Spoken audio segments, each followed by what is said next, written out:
Hello viewers, welcome. Myself Dr. Deepu Kumar, Assistant Professor of Commerce working at Government Women's College, Hunsur. In this video, we will learn how to solve problems related to advance payment of tax. Let us start.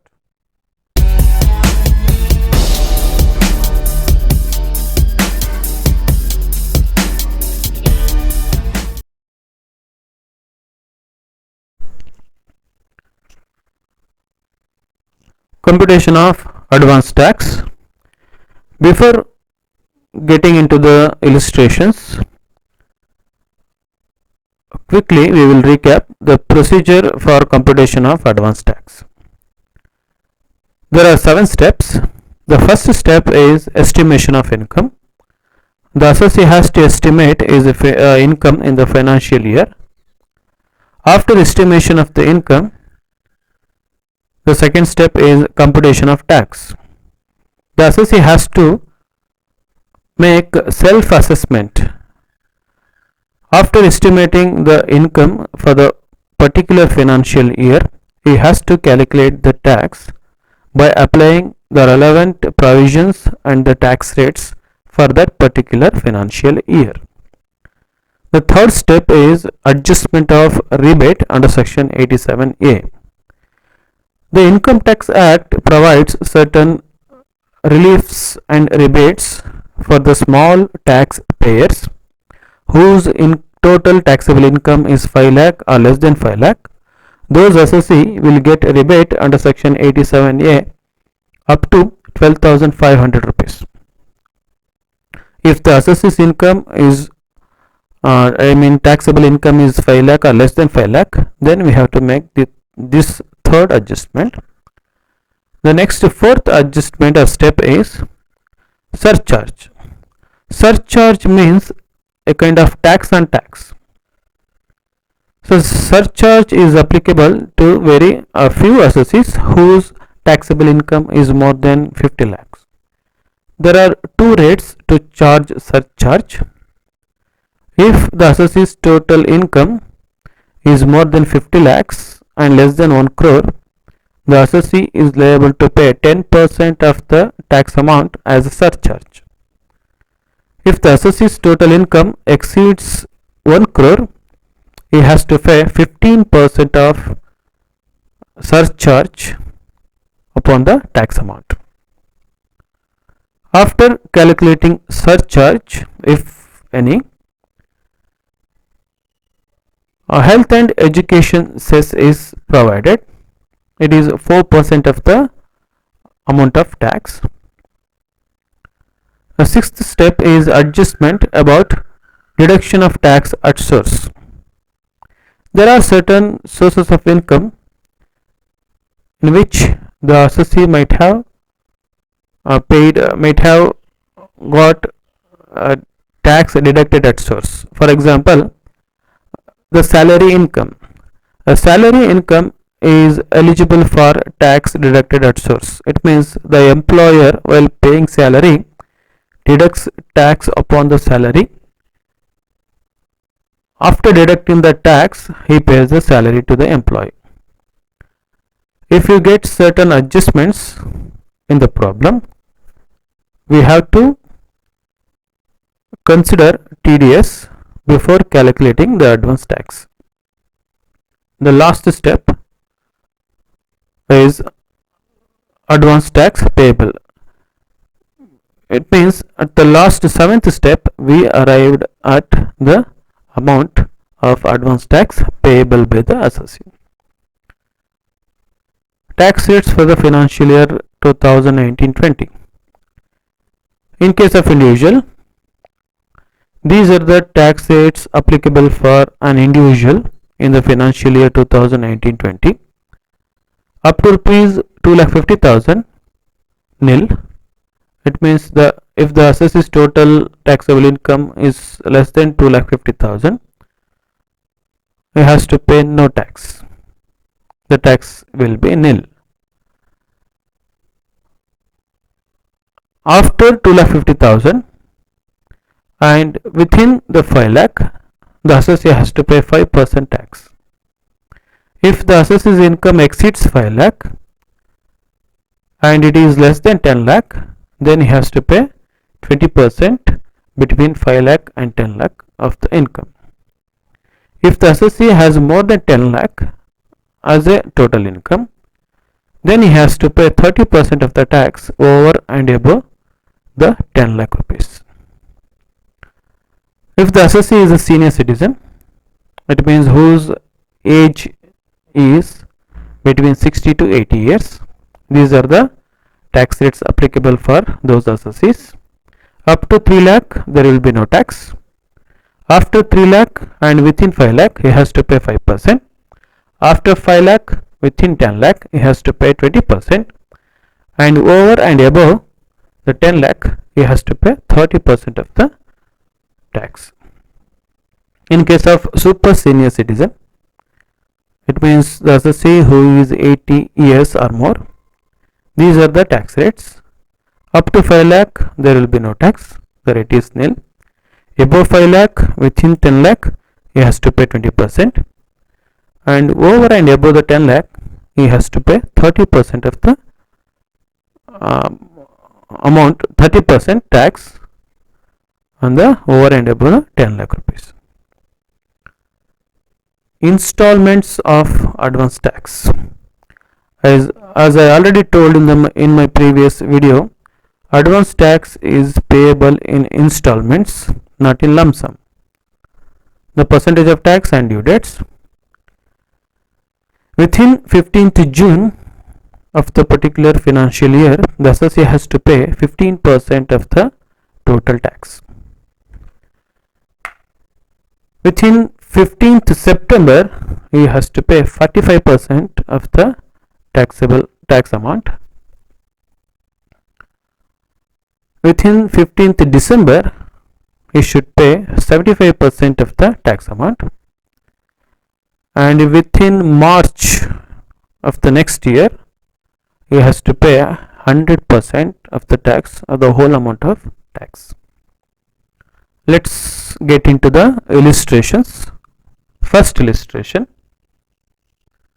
Mr. Nagesh estimates his income for the current financial year as under: income from house property, income from business, interest on securities and other interest. So we have three heads of income or sources of income. So donation, he will pay 4,500 to the PM National Relief Fund. Based on these information, you have to calculate advance tax amount and installments payable by Mr. Nagesh in this particular financial year. Let us start with the solution. First, we need to find out or compute taxable income of Mr. Nagesh for the financial year. So he has three sources of income, that is income from house property, income from business and income from other sources. It means interest on securities and other interest comes under the head of income from other sources.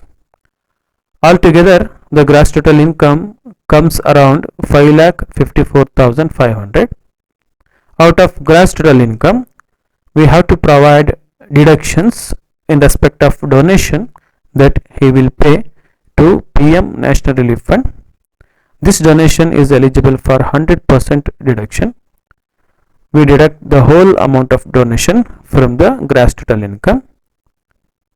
Then we arrived at total taxable income 5,50,000. Keep in mind that total taxable income is more than 5 lakh. Hence, Mr. Nagesh is not eligible for a rebate under section 87A. Computation of advance tax based upon the total income that we calculated in the previous slide. On first 2,50,000 rupees, he will pay nothing as tax. On the next 2,50,000, he has to pay 5% tax. It comes to 12,500. On the balance of rupees 50,000, has to pay 20% of tax. We arrived at 50,000 by deducting this first 2,50,000 and next 2,50,000 out of 5,50,000, that is the total income. We get 50,000 rupees balance, which belongs to 20% tax category. So total tax comes to 22,500, upon which he has to pay 4% cess. It comes to 900. The total advance tax payable comes to 23,400. Next, let's see the amount of tax payable in installments. It means in each installment how much he has to pay. In the first installment, which comes due on or before 15/6/2019, Mr. Nagesh has to pay 15% of the advance tax amount, that is 23,400. 15% of 23,400 comes to 3,515.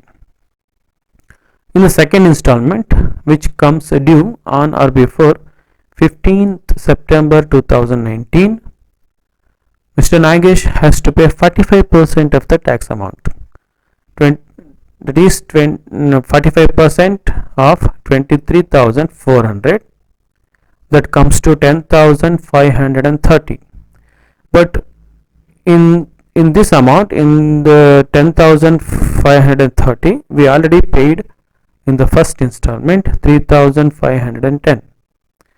So the balance is 7,020, which Mr. Nagesh has to pay in the second installment.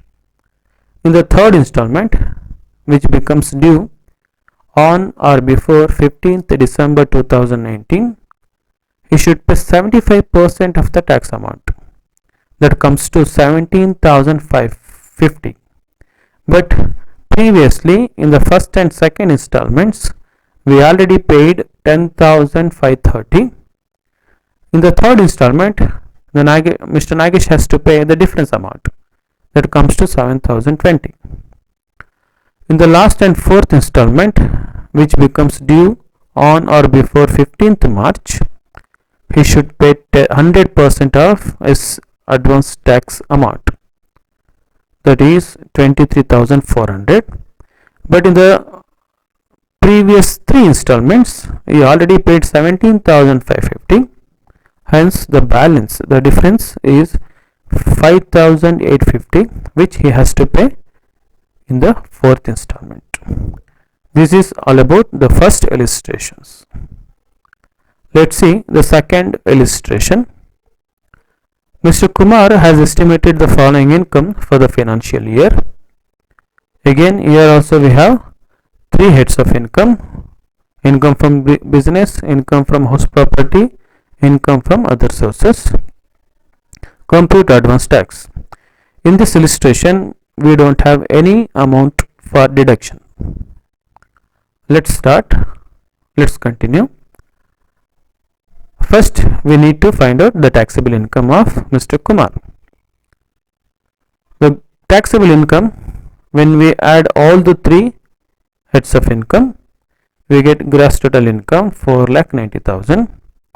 As I already said, there is no deductions. Gross total income itself becomes total taxable income of rupees 4,90,000. Please note here,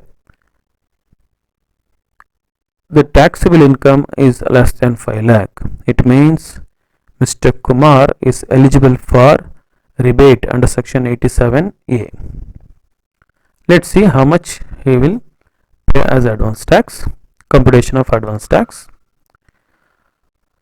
Out of 4,90,000, the total income, on first 2,50,000, he will pay nothing. On the balance, we arrived at 2,40,000 by deducting the first 2,50,000 from 4,90,000. On 2,40,000, he has to pay 5% as tax. So total tax comes to 12,000 only.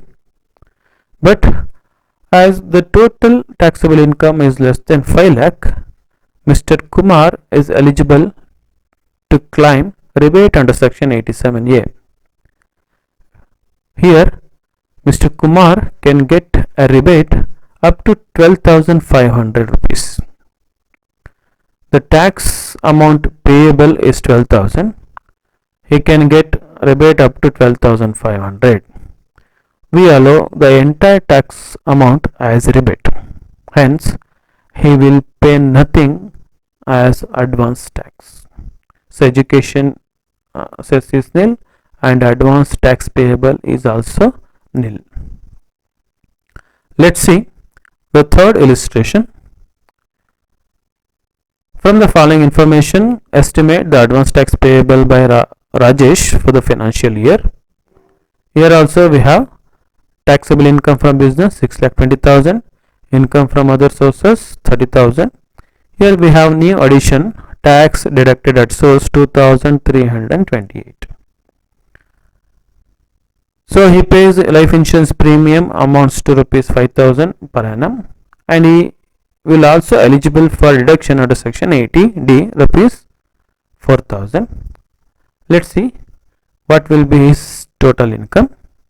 Computation of taxable income. Income from business 6,20,000, income from other sources 30,000. We arrived at gross total income 6,50,000. Out of 6,50,000, we have to provide deductions under section 80C for LIC premium and under section 80D rupees 4,000. So total deductions comes to rupees 9,000. When we deduct 9,000 from gross total income, we arrive at taxable income 6,41,000. See here, the taxable income is more than 5 lakh, hence Mr. Rajesh is not eligible for rebate. Let's see what will be the advance tax amount. Computation of advance tax of Mr. Rajesh. On first 2,50,000, as usual, there is nil. On next 2,50,000, he is liable to pay 5% tax, that comes to 12,500. And the balance 1,41,000, which we arrived at by deducting the first 2,50,000 and the next 2,50,000 out of 6,41,000. So on 1,41,000, Mr. Rajesh has to pay 20% as a tax. By adding 12,500, 28,200, we get the total of 40,700. As the total income is more than 5 lakh, he is not eligible to rebate. He is not eligible for rebate. Hence, we continue with the cess. We provide 4% of cess upon 40,700. We get total 42,328. Out of 42,328, there is already TDS, tax deducted at source, 2,328. The advance tax payable comes to rupees 40,000. It means Mr. Rajesh has to pay advance tax of rupees 40,000 during the financial year in installments. Next, let us see the fourth and the last illustration. Mr. Atul furnishes the following particulars about income. Income from business 5 lakh, purchase of NSE 25,000, medical insurance premium paid by check 12,000, TDS, tax deducted at source 15,000. Compute advance tax. Please notice in this problem we have only one sources of income, that is income from business. It means single head income. Let's see what will be his taxable income. So gross total income 5 lakh itself. Out of gross total income, we have to provide deductions under section 80C for purchase of NSE and under section 80D for medical insurance premium. Altogether 37,000 deductions. Out of gross total income, that is rupees 5 lakh, When we deduct 37,000, we arrive at total taxable income 4,63,000. Please notice here the taxable income is less than 5 lakh, hence Mr. Atul is eligible for rebate. Let's see what will be his taxable advance tax. On first 2,50,000, as usual, there is nothing to pay, that is nil. On next 2,13,000, say we arrived at 2,13,000 by deducting 2,50,000 out of 4,63,000, upon which he has to pay 5% tax, that comes to 10,650. As I told, Mr. Atul is eligible for rebate under section 87A up to 12,500, but the tax payable is 10,650, hence we allow entire tax amount as relief, as rebate. Hence Mr. Atul has to pay no tax, but he already there is already deduction at source 15,000, which he will get refund from income tax department. This is all about the illustrations relating to computation of advance tax. In the next class, we will learn about calculation of interest for non-payment of advance tax. Till then, take care. Thanks for watching. Goodbye. If you have any queries, please let me know in the comment section. Thank you. Bye bye.